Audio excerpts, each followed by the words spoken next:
Hello students.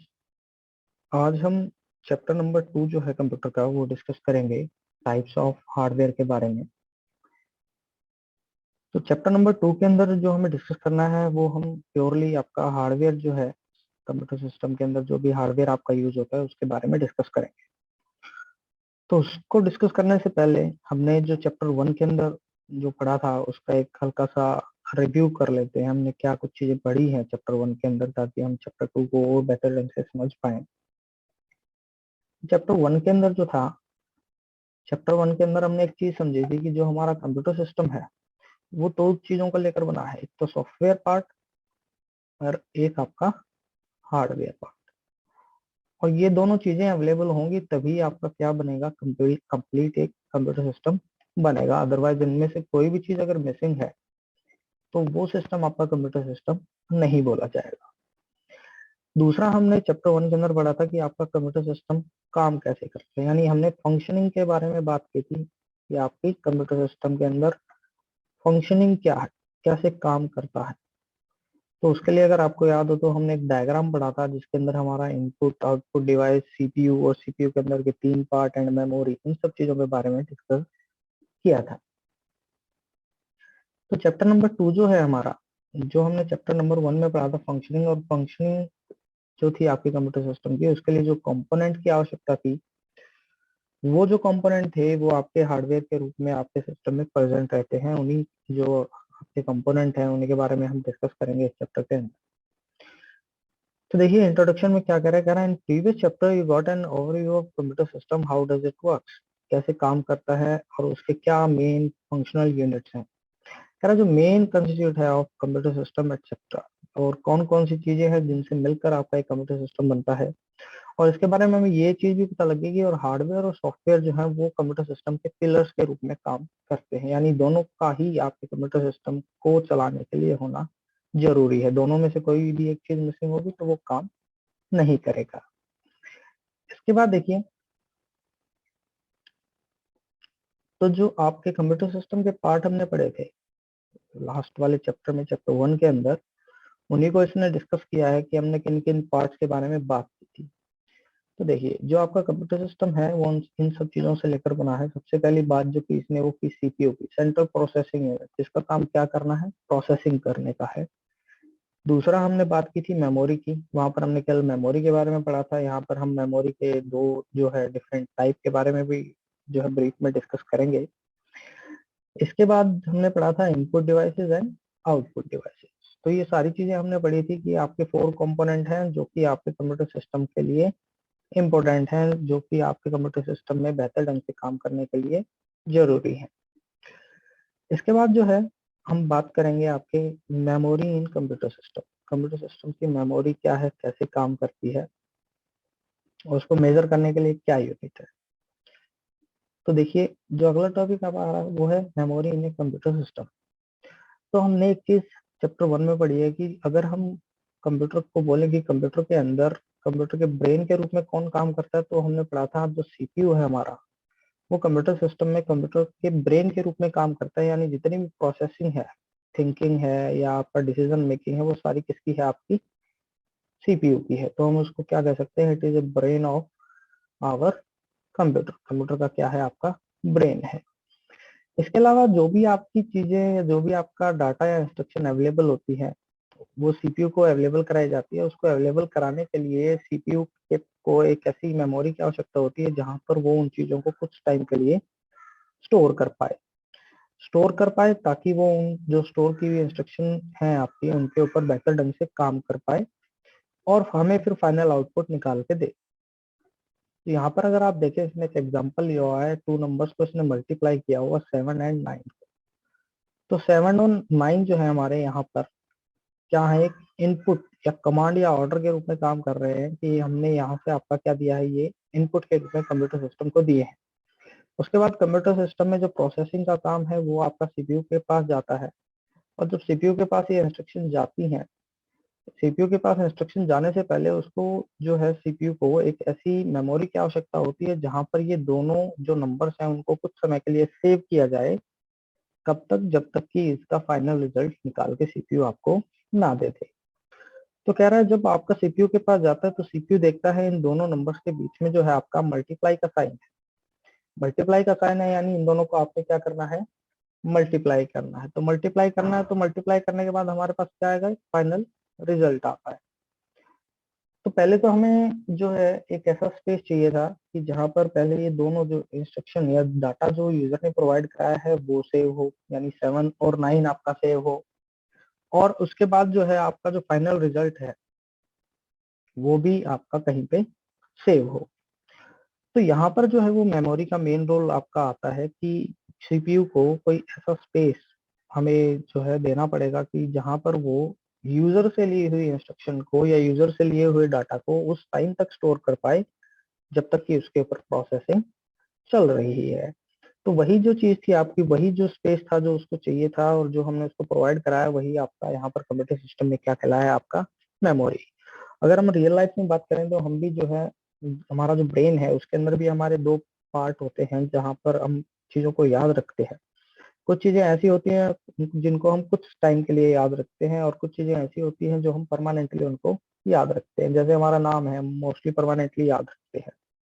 जबकि अगर हमें हमसे कोई मार्केट से सामान मंगवाया जाए या हमें कोई 4-5 आइटम्स बताए जाए कि आप ये लेके आए, तो हम उनको उसी समय तक के लिए स्टोर रखते हैं जब तक कि वो आइटम हम मार्केट से लाकर वापस घर वालों को नहीं दे देते। उसके बाद हम वो, शायद हो सकता है उन सामान का जो भी आपका नाम थे वो हम भूल जाए, लेकिन हम अपना नाम जो है वो हमेशा याद रखते हैं, अपनी फैमिली के बारे में हमें हमेशा याद रहता है। तो इसी टाइप की जो मेमोरी है आपकी कंप्यूटर सिस्टम के अंदर भी है कि आपकी प्रोसेसिंग टाइम तक के लिए, यानी जब किसी डाटा के ऊपर काम करना और फाइनल रिजल्ट निकाल के देना है, उस कंप्लीट प्रोसेस के लिए जो स्पेस आपका कंप्यूटर सिस्टम को चाहिए होता है वो आपका किसके रूप में जाना जाता है, मेमोरी के रूप में जाना जाता है। अब एक क्वेश्चन कई बार आपके जो एग्जाम है उसमें पूछ लिया जाता है बेटा कि आपका मेमोरी और स्टोरेज में क्या डिफरेंस है। तो देखिए यहाँ पर दो चीजें हैं, क्या पूछता है, एक तो मेमोरी और दूसरी टर्म इसने बोली स्टोरेज। मेमोरी एंड स्टोरेज के बीच में क्या डिफरेंस है। तो मेमोरी और स्टोरेज के बीच में क्या डिफरेंस है उसको जानना जरूरी है। जब भी हम मेमोरी की बात करेंगे तो यानी हम ऐसी टेम्परेरी मेमोरी की बात कर रहे हैं। जब भी हम बात कर रहे हैं तो हमारी टेम्परेरी मेमोरी है, यानी टेम्परेरी मेमोरी जो केवल प्रोसेसिंग टाइम के लिए यूज होगी। प्रोसेसिंग टाइम यानी आपका जब तक हम फाइनल रिजल्ट नहीं निकाल देते तब तक हम उस मेमोरी का यूज करेंगे और उसके बाद वहां से डाटा आपका ऑटोमेटिकली डिलीट हो जाएगा। लेकिन जब हम स्टोरेज की बात करते हैं तो यानी हम परमानेंट स्टोरेज या परमानेंट स्पेस की बात करते हैं, जहाँ पर हमारा डाटा जो है वो फ्यूचर पर्पज के लिए बना रहता है, ऑटोमेटिकली डिलीट नहीं होता जब तक हम नहीं चाहते। तो इसका प्रोसेसिंग से कोई रिलेशन नहीं होता स्टोरेज का, जबकि मेमोरी का जो कंप्लीट रिलेशन है वो किससे है, आपका प्रोसेसिंग से है। तो उसी के बेस पर आपकी जो है वो दो टाइप में आपकी जो है मेमोरी को डिवाइड किया गया है, जैसा कि आप नीचे देख रहे हैं अपने बुक्स के अंदर, कि पहली जो मैं बोली गई है वो मेन मेमोरी, प्राइमरी मेमोरी या इंटरनल मेमोरी। तीनों में से आपका कोई भी टर्म अगर आपसे कंप्यूटर एग्जाम में पूछी जाती है तो उसका वही एक ही सेम ही मतलब है, यानी कि ये टेम्परेरी मेमोरी की बात कर रहा है जो कि प्रोसेसिंग टाइम के लिए यू डाटा को होल्ड करके रखती है। तो अगर आप यहाँ पर इसकी डेफिनेशन भी देखेंगे तो क्या रहा कि the memory that holds data and instruction during processing, it is temporary memory. कह रहा है वो मेमोरी जो डाटा और इंस्ट्रक्शन को प्रोसेसिंग टाइम पर होल्ड करके रखती है वो आपकी क्या कहलाती है, मेन मेमोरी, प्राइमरी मेमोरी या इंटरनल मेमोरी। और ये टेम्परेरी इन नेचर है। टेम्परेरी इन नेचर है यानी आपका डाटा जो है वो ऑटोमेटिकली डिलीट हो जाएगा अगर आप जो है प्रोसेसिंग आपकी उस पर्टिकुलर डाटा इंस्ट्रक्शन पर हो जाती है। सेकंड जो इसने बताया मेमोरी का टाइप, वो बताया ऑक्सिलरी मेमोरी, सेकेंडरी मेमोरी और एक्सटर्नल मेमोरी। एक्सटर्नल मेमोरी यानी जो बाहर से लगती है आपकी, इंटरनल मेमोरी यानी प्रेजेंट रहती है। तो इसके अगर हम एग्जांपल की बात करें तो यहाँ पर हम एग्जांपल रैम एंड रोम का ले सकते हैं, क्योंकि वो आपकी इंटरनली लगी होती है। रैम एंड रोम को आप ले सकते हैं as a main memory, primary memory या इंटरनल मेमोरी। लेकिन जब हम बात करते हैं सेकेंडरी मेमोरी, एक्सटर्नल मेमोरी और ऑक्सिलरी मेमोरी की, तो इसका मतलब होता है कि आपकी जो भी मेमोरी यूज हो रही है वो अगर एक्सटर्नली हम उसको यूज करते हैं और जो डाटा को परमानेंटली स्टोर करने के लिए काम में आती है तो वो आपकी क्या जाएगी, सेकेंडरी मेमोरी के अंदर जाएगी, या स्टोरेज के रूप में भी इसका क्वेश्चन आपका पूछा जाता है। तो यहाँ पर जो आपके एग्जाम्पल हो जाएंगे वो आपका पेन ड्राइव, जैसे कि पेन ड्राइव के अंदर आप डाटा स्टोर करते हैं, उसका डाटा तब तक डिलीट नहीं होता या आपका डाटा लॉस नहीं होता जब तक आप उसको नहीं डिलीट करते। इसी तरीके से आप हार्ड ड्राइव भी लिख सकते हैं, जो हार्ड डिस्क आप बोलते हैं। हार्ड डिस्क का डाटा भी आपका तब तक डिलीट नहीं होता जब तक कि यूजर नहीं चाहता। तो ये दो टाइप की बेसिकली मेमोरी हमने समझी है कि कौन कौन सी आपकी मेमोरी होती है। इसके बाद आता है आपका कि आपका जो मेमोरी है उसको हम किस तरीके से मेजर करते हैं। आपने देखा होगा, आप मार्केट से कोई भी सामान लाते हैं वो किलो में, मिलीग्राम्स में, लीटर में, इस तरीके से आप परचेज करते हैं। उसी तरीके से जो हमारी मेमोरी है कंप्यूटर की, उसको भी जो है एक पर्टिकुलर यूनिट के अंदर आपका मेजर किया जाता है। अगर हम जनरली बात करें तो आपका कंप्यूटर सिस्टम हमें पता है कि 0 एंड 1 इन्हीं दो डिजिट के ऊपर काम करता है। जब हम बात करते हैं 0 की, यानी यहाँ पर हमारा सिस्टम जो है वो ऑफ स्टेट में है। जब हम बात करते हैं 1, यानी कि सिस्टम जो है वो ऑन स्टेट में है।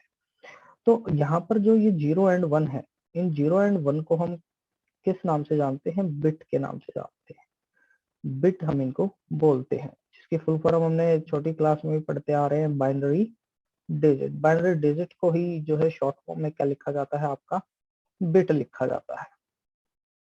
तो यानी अगर आप सिंगल 0 लिखते हैं या 1 लिखते हैं तो आपका क्या कहलाती है? बिट कहलाती है। इसी तरीके से आपकी जो बिट है, यानी आप ये कह सकते हैं कि सबसे छोटी जो आपकी यूनिट है मेमोरी की, वो क्या है? आपकी बिट है। इसके बाद अगर आप देखेंगे फर्दर जो आपकी मेमोरी की यूनिट बनी है वो किस तरीके से बनी है, तो ये वाली टेबल से आपको बेहतर ढंग से समझ में आएगा कि जब हम एक बिट की बात करते हैं तो यानी कोई भी बाइनरी डिजिट यानी 0 और 1 आपकी क्या कहलाती है? बिट कहलाती है। तो और उन 0 और 1 को अगर हम ग्रुप में 8 के ग्रुप में डिवाइड कर दें, कंबाइन कर दें उनको इस तरीके से, या आप सारे 0 ले लो या सारे 1 ले लो या 1 0 1 0, कोई भी कॉम्बिनेशन आपका 0 1 का, लेकिन उनका पेयर जो है वो टोटल 8 हो। यहाँ पर अगर आप देखेंगे तो आपका टोटल 8 बिट आपकी यूज हुई। तो ये 8 बिट का जो ग्रुप है ये क्या बोला जाता है? आपका बाइट बोला जाता है। 1 byte is equal to 8 bits. ये आपका जो सेकंड में दिया गया है कि एक बाइट जो है वो किसके इक्वल है? 8 बिट्स के इक्वल है। इसी तरीके से जब आपकी 1024 बाइट्स इकट्ठी हो जाती है तो आपका वो किस में कन्वर्ट हो जाता है? आपके 1 केबी के अंदर। 1 किलो बाइट, 1 केबी जिसको हम बोलते हैं। इसी तरीके से 1024 केबी जब आपकी हो जाती है इकट्ठी तो वो आपका 1 एमबी में कन्वर्ट हो जाता है। आपने स्टार्टिंग की जो 2 यूनिट है, यानी इन 2 यूनिट के ऊपर आपने फोकस करना है, बाकी वाली टेबल आपकी ऑटोमेटिकली क्रिएट होती चली जाएगी। इसी तरीके से 1024 एमबी की अगर हम बात करें तो यहाँ ध्यान दें आप, ये वाली चीज उठ के यहाँ पे आ गई, ये वाली यहाँ पे आ गई और इससे एक नई यूनिट बन गई आपकी 1 जीबी। इसी तरीके से अब जीबी यहाँ पे आ जाएगा 1024 जीबी और आपका 1 टेराबाइट में वो कन्वर्ट हो जाता है। तो इस तरीके से आपकी जो है वो मेमोरी यूनिट जो है क्रिएट होती है। हम जो मेजर करते हैं मोस्टली आपने सुना भी होगा कि आपकी रैम इतने जीबी की है या फोन के अंदर स्पेस जो है वो इतने जीबी है। तो वो किस तरीके से बना? वो आपका यही तरीका है जिसकी हेल्प से वो उसको बनाया गया है। इसके बाद देखिए एक चीज और नोट में आपके बुक में दी है, कारण कोई भी आप कीबोर्ड के ऊपर करेक्टर प्रेस करते हैं, यानी ए आपने प्रेस किया, 1 किया या कोई भी चीज आपने प्रेस की कीबोर्ड पे एक सिंगल की, तो वो आपकी 1 बाइट के इक्वल होती है। 1 बाइट यानी आपकी 8 बिट्स के इक्वल होती है। यानी अगर आप सपोज 7 लिखते हैं, अगर आप लिखते हैं 7, ठीक, तो 7 लिखते हैं तो अगर हम बात करें कि इस 7 को सेव करने के लिए कितनी बाइट्स की मुझे आवश्यकता होगी, तो यहाँ पर अगर आप बात करें तो एक करेक्टर के लिए 1 बाइट है ना। 1 करेक्टर के लिए हमने पढ़ा भी 1 बाइट की जरूरत है। तो ये यहाँ पर आपके कितने करेक्टर हो गए? 1 2 3 4 5, 5 करेक्टर हो गए यानी 5 बाइट होगी। लेकिन अगर हम बिट्स की बात करें तो इसको 8 से और मल्टीप्लाई कर दे, क्योंकि 1 बाइट इक्वल टू 1 बिट है, तो आपकी कितनी होगी 40 बिट्स। 40 बिट्स का आपका ये टोटल स्पेस, आप 40 बिट्स लिखे या 5 बाइट लिखे, वो आपकी एक ही बात होगी। हमें मेजर करने से मतलब है बाइट्स में हमसे पूछा है या बिट्स में हमसे पूछा है, वो उसके ऊपर हम अकॉर्डिंग टू उसको कन्वर्ट कर देते हैं। इसके बाद आता है हमारा, देखिए नेक्स्ट, मेमोरी जो थी हमने पढ़ी थी अभी, मेन मेमोरी और प्राइमरी मेमोरी, उसके बारे में हम जो है डिटेल में डिस्कस करेंगे इस टॉपिक में। कह रहा है मेन मेमोरी और प्राइमरी मेमोरी, तो इसको हमने एक और नाम से जाना था, इंटरनल मेमोरी के नाम से भी जाना था, मेन मेमोरी के नाम से भी जानते हैं, प्राइमरी मेमोरी के नाम से भी जानते हैं। तो यूज क्या है इसका, हमने पढ़ा था कि आपकी मेन मेमोरी, प्राइमरी मेमोरी या इंटरनल मेमोरी को हम यूज करते हैं जब आपका कोई प्रोग्राम या डाटा जो है वो स्टोर किया जाता है, जब आपका कंप्यूटर रनिंग स्टेट में हो या उस पर्टिकुलर प्रोग्राम या डाटा के ऊपर काम कर रहा हो, केवल तभी तक के लिए हम जो है उस मेमोरी का यूज करते हैं। तो कह रहा है, so now you know that all computers have main internal memory to store data and program while computer is running, जब कंप्यूटर रन कर रहा हो। और उसके भी इसने दो सब टाइप बताए हैं आपके, पहले बताया है ROM, read only memory, and random access memory.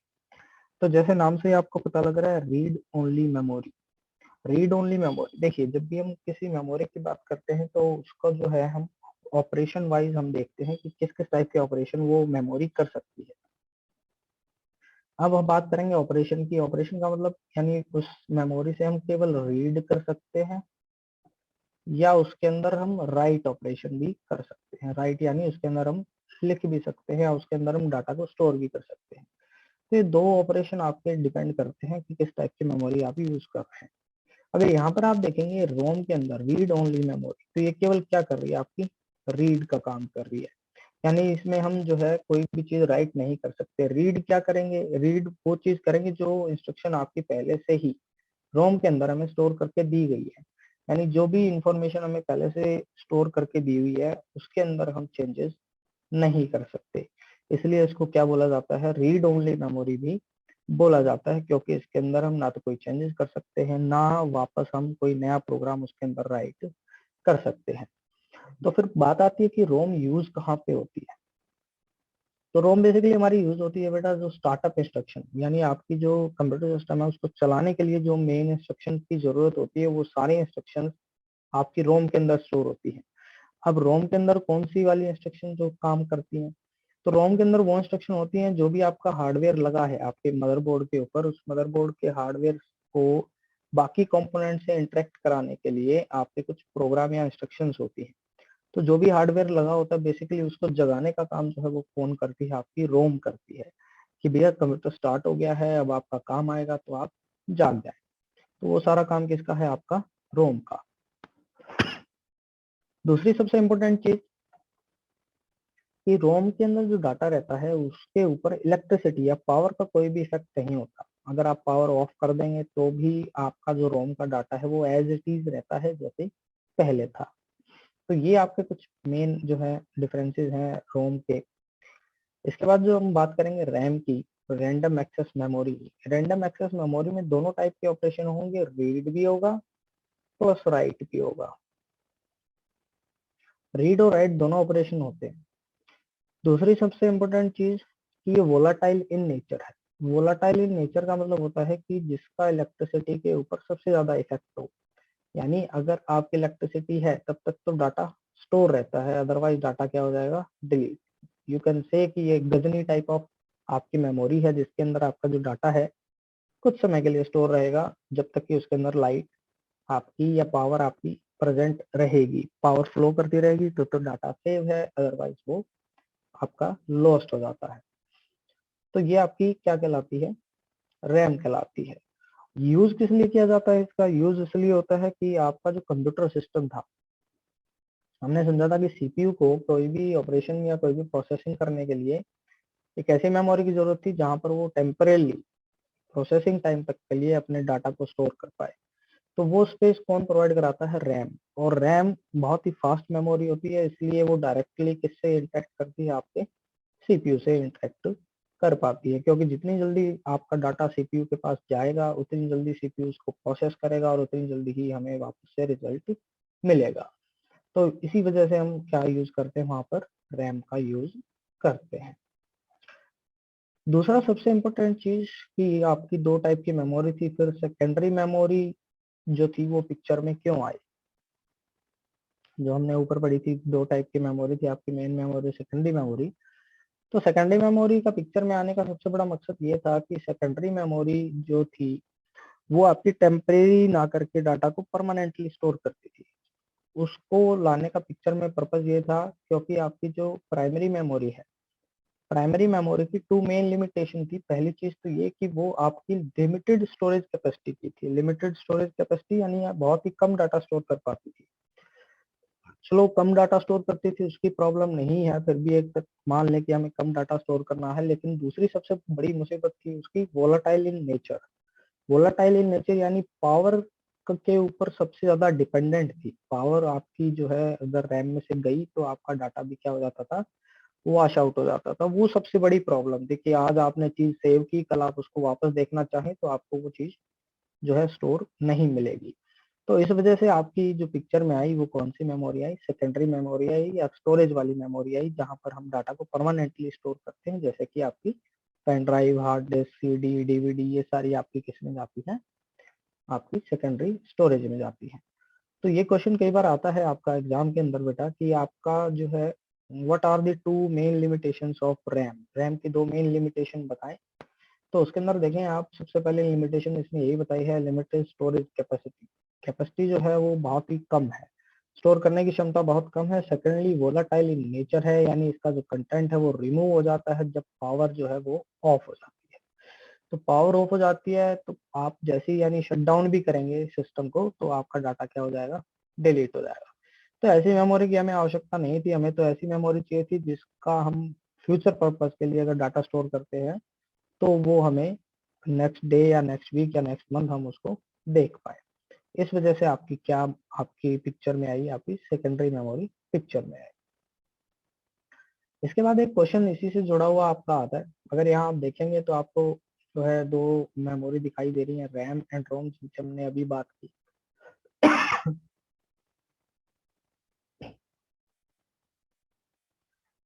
यहाँ पर देखें आप, दो मेमोरी आपको दिखाई दे रही है, रैम एंड रोम। रैम के नीचे लिखा है वोलाटाइल, रोम के नीचे लिखा है नॉन वोलाटाइल। वोलाटाइल मतलब आपका पावर का सबसे ज्यादा इफेक्ट पड़ेगा, नॉन वोलाटाइल यानी पावर का कोई इफेक्ट नहीं पड़ेगा आपको, आपका इसके ऊपर। तो इसकी अगर आप शेप देखें तो कान खजूरा टाइप शेप आपकी जो है इसकी दिखाई दे रही होगी आपको। दोनों साइड जो है इसकी पिंस होती है, जो कि आपने घरों में अगर ट्रांजिस्टर या रेडियो होगा उसके अंदर भी देखा होगा, बोर्ड के ऊपर इस टाइप की आपकी चिप्स लगी होती है, आईसी जिसको बोलते हैं हम, इंटीग्रेटेड सर्किट, जो कि आपकी जो हार्डवेयर कंपोनेंट है उसके बारे में जो जितनी भी इंस्ट्रक्शन है उनको स्टोर रखती है।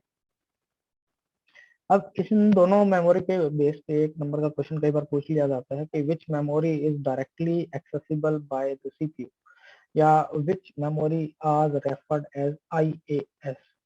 आईएएस कौन सी मेमोरी बोली जाती है, या कौन सी मेमोरी को सीपीयू डायरेक्टली एक्सेस करता है।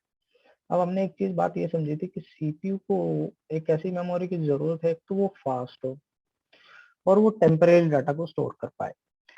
तो आपकी रैम एंड रोम दोनों ही इस टाइप की मेमोरी हैं जो कि आपकी बहुत जल्दी, एक तो स्पीड में डाटा को ट्रांसफर करती हैं, दूसरा आपका जो है वो, आपका जो रैम है वो आपके डाटा को रिप्लेस भी करती रहती है। ऐसा नहीं है कि परमानेंटली स्टोर करती है, temporary storage type of memory है। तो ये दोनों ही मेमोरी आपकी आईएएस, इमीडिएट एक्सेस स्टोरेज कहलाती है। जैसा कि आप नोट में अगर देखेंगे तो नोट में भी दिया है, इमीडिएट एक्सेस स्टोरेज इसको बोला जाता है। या फिर आपका डायरेक्ट अगर क्वेश्चन आ जाता है कि which memory is directly accessible by CPU, तो हम उसमें केवल रैम का ही नाम लिखते हैं, क्योंकि रैम से ही सीपीयू जो है वो डाटा को पिक करता है और उसके ऊपर प्रोसेसिंग करता है। इसके बाद देखिए बेटा, नेक्स्ट जो है हमारा डिफरेंस दिया है रैम एंड रोम के बीच में। तो सबसे पहला डिफरेंस फुल फॉर्म के रूप में है आपका रैम रैंडम एक्सेस मेमोरी, रोम रीड ओनली मेमोरी। डेफिनेशन की बात करें तो जो रैम है वो डाटा स्टोरेज है जो कि रैंडमली किसी भी टाइम पर जो है सीपीयू किसी भी ऑर्डर में उसको एक्सेस कर सकता है। जबकि जो रोम है वो डाटा स्टोरेज है जो कि हार्डवायर इंस्ट्रक्शंस को रखती है। हार्डवायर इंस्ट्रक्शन यानी आपके कंपोनेंट जो भी आपके कंप्यूटर सिस्टम पर लगे हैं, मदरबोर्ड पर लगे हैं, उन कंपोनेंट के बारे में सारी जानकारी आपकी रोम के पास होती है, ताकि वो आपके कंप्यूटर सिस्टम को जो है वो इनिशियलाइज कर सके, स्टार्ट कर पाए। ऑल्टरेशन, ऑल्टरेशन यानी क्या कोई चेंजेस पॉसिबल हैं?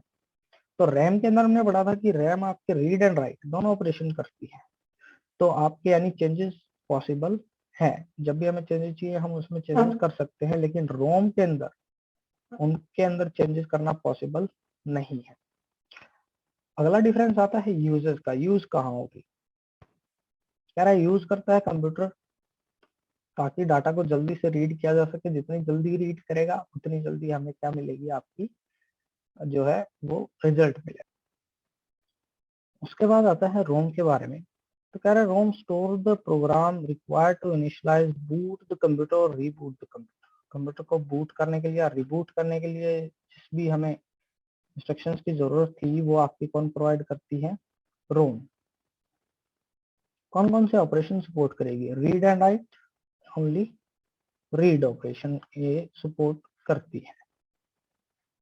इसके बाद आता है आपका वोलेटिलिटी। वोलेटिलिटी मतलब वोलाटाइल है, यानी आपका जो पावर है उसका कोई इफेक्ट होगा या नहीं होगा।